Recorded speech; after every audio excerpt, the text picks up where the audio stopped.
Chelsea Football Club have their bid for Estevao Willian accepted from the players' side. I'm going to explain to you what that means and why this is an actual big deal. A lot of people are going to pretend it's not. A lot of people are going to give fake outrage. But in reality, this is excellent news. Omari Hutchinson thought he was going to Marbella most probably to relax. No, big man, you're coming to COBHAM. Put your kit on, get outside, Maurizio wants to see you. Then we got Raheem Sterling. Some Einstein decided that we're going to make up a fake newsletter and I want to talk about it. Because I need to explain to you guys how to understand whether something's real or fake. Elise straight swap with Raheem Sterling. Really? And Thomas Tuchel, my good friend, well, you've got a big day against Real Madrid today. But before the game, he said something that really touched my heart. He said, you know I love Chelsea, and more importantly, I love my time in England. Let's get into it. Is there a way back for Thomas Tuchel if Maurizio Pochettino leaves?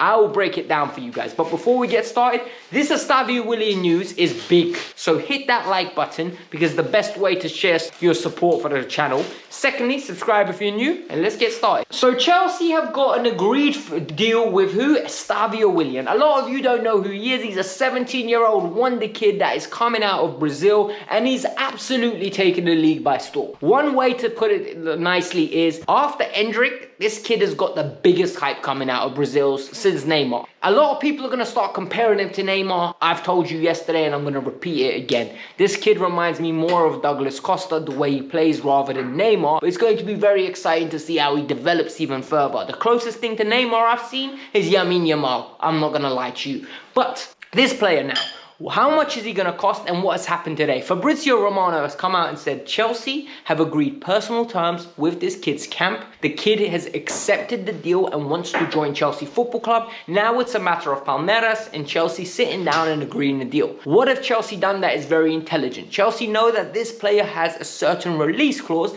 but said we will pay above it. The only way we pay above it is we'll pay the guaranteed money of 32 million euros now, and then the rest are going to come in add-ons. It's what we discussed yesterday. The add-ons are going to be based most probably on Ballon d'Or, on winning games, scoring goals, assists, appearances. Guys, the stuff that if these get activated, it means the player absolutely slap. And this is phenomenal news for Chelsea because this kid is absolutely amazing. A lot of people are going to make this argument now, and I understand where they're coming from. We are stockpiling talent. We're not stockpiling talent. What we're doing is we're signing the best young talent available to make sure that we don't need to sign them when they cost 150 million.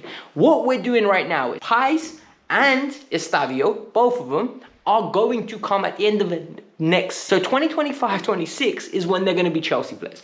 When they come, they aren't going to be guaranteed Chelsea players from the beginning. They're going to be players that we integrate slowly into the squad. They're going to get minimal appearances. They're going to develop. And then we're going to see what they really become like. However, this is where it gets interesting. At this moment in time, we're going to develop Mudryk, we're going to develop Noni, we're going to develop Omari, and maybe even Angelo. We got Sterling and Nkunku, we got Palmer. These players are going to fire it out and make sure Chelsea remain competitive. Once we get to a level where we're great, these Pais and Estevao will come in and both be squad players. I don't think people need to look at it in a negative way. Not every player we buy is going to make it. Players like Omari Hutchinson, unless they develop to a point where they're regular starters by the time these two come in, they're most probably going to get moved on for a pure profit. Same goes for Angelo. Same goes for Noni. Same goes for Mudryk. Unless you develop to a point where you're ready to contribute within 2 to 3 years, because you're getting opportunities, you will not be making it at Chelsea. And the same goes for Pais, and same goes for Estevao.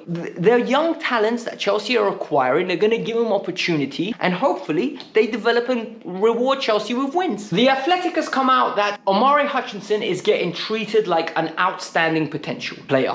Chelsea have told him, listen, you're not going on holiday. Come back to COBHAM. Maurizio Pochettino wants to examine you before pre-season so that we can decide what we do with you next year.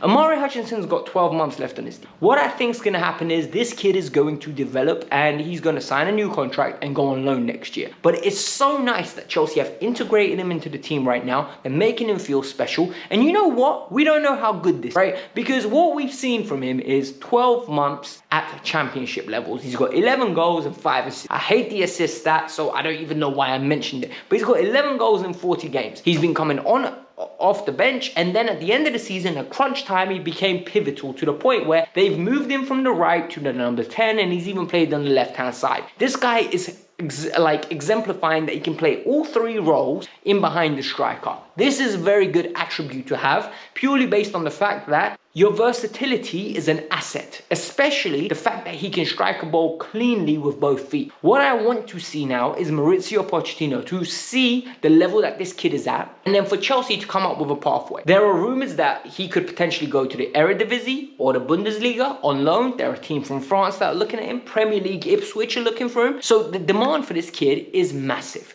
He's going to get a pay rise, hopefully he signs a new deal, and then if he develops as good as he done this year, next year he can come back at the end and go straight into the team. Why not? This is what the whole youth project was about. If not, Chelsea sell him for 20, 25 million. We got him for free. That is how you develop players, and this is how these players become adequate talents to the point where we generate extra revenue. It's what Marina and Roman did for a long period of time. The next story I saw was Raheem Sterling and Elise swap, right?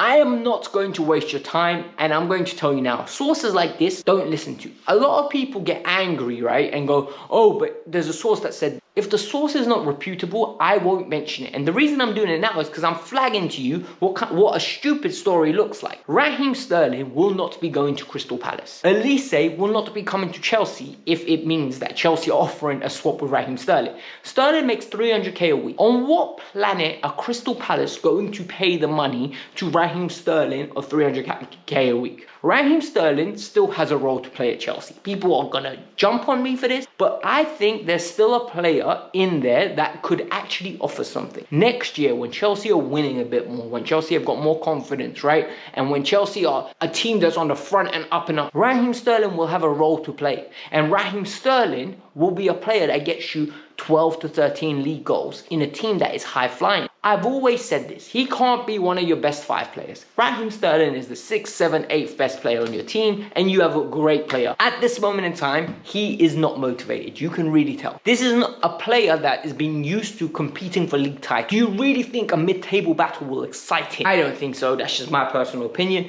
However, and a swap for Elise, it's not going to make sense. And a lot of people have got it in their heads that we're going to sell him this summer. To who?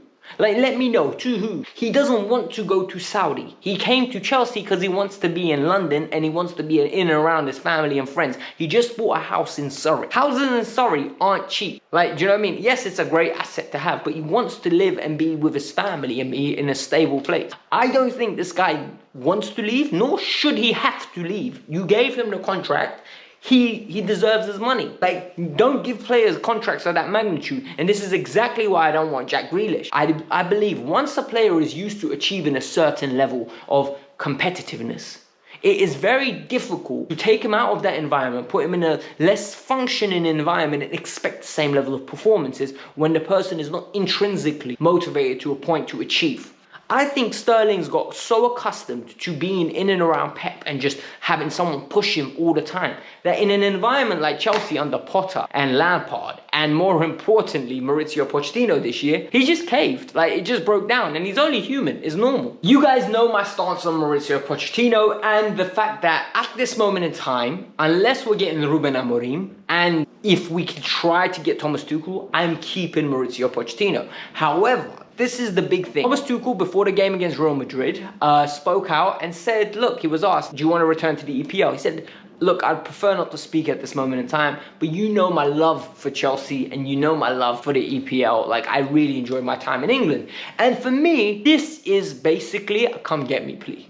I genuinely believe if Chelsea have an opportunity to go get Thomas Tuchel, they should utilize it. Whilst I think Thomas Tuchel's talent ID is stinky, whilst I think Thomas Tuchel can be someone that will test the ball and push him and encourage him to be better, I think sometimes that's good. Man, I think sometimes disagreements are good. Sometimes they force conversations to be held that aren't the most comfortable. However, there is a correct way of doing it, and sometimes maybe Thomas Tuchel crosses that line.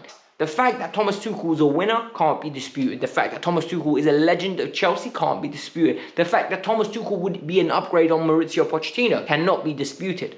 Is Maurizio Pochettino a horrible manager? I don't think so, but I think the way he's been coaching in recent weeks has been a lot better than what he presented for the first 6 months. And we need to see more of what we've been seeing. The last 8-9 game weeks can't just close our eyes on what we saw to the game weeks prior. We need to judge this season as a whole. And once we finish where we finish, for example, if we finish 5th or 6th, you can't look at the season with the injury problems we've had and objectively say this has been a horrible season, because the injury problems we've had, we've got to a final and we've got to a semi-final, and both times we lost to a Liverpool team that we should have won, and we lost to Manchester City that we should have won. You can blame that on growing pains. You can also say when the chips were down, the team somehow managed to go on a little form, and hopefully they take this form into next season. That's the objective way of looking at it. I can be negative as well, but like I said, I don't want a manager like Thomas Frank coming in. I don't want a manager like Roberto De Zerbi coming in, only because I feel like Maurizio Pochettino has the backing of the squad at the moment. And are those managers going to be a clear upgrade? I don't know, but hit the like button, subscribe to the channel. Unless there's massive news coming out, there won't be a video tomorrow. I need a 1 day off. I'm not gonna lie to you, I'm getting tired of recording, but it is what it is. Hit the like button, subscribe to the channel. Let me know your thoughts. Peace out, I'm out.